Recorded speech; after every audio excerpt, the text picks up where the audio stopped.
આવેલી કોર્પોરેશનની ટીમને લોકોએ ઘેરીને વિરોધ કર્યો।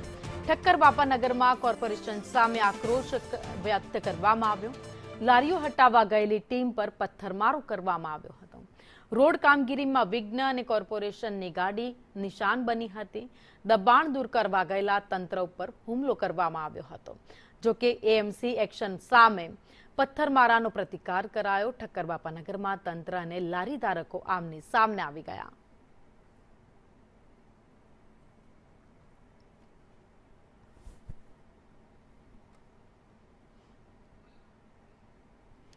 તો આ દ્રશ્ય જોઈ રહ્યા છો, જ્યાં અમદાવાદ મ્યુનિસિપલ કોર્પોરેશનની ગાડી પહોંચી હતી।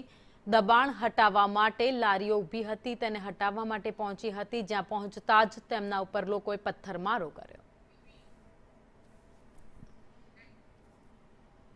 તો વિવાદિત કીર્તિ પટેલની પોલીસે ધરપકડ કરી। પુણા પોલીસે સુરેન્દ્ર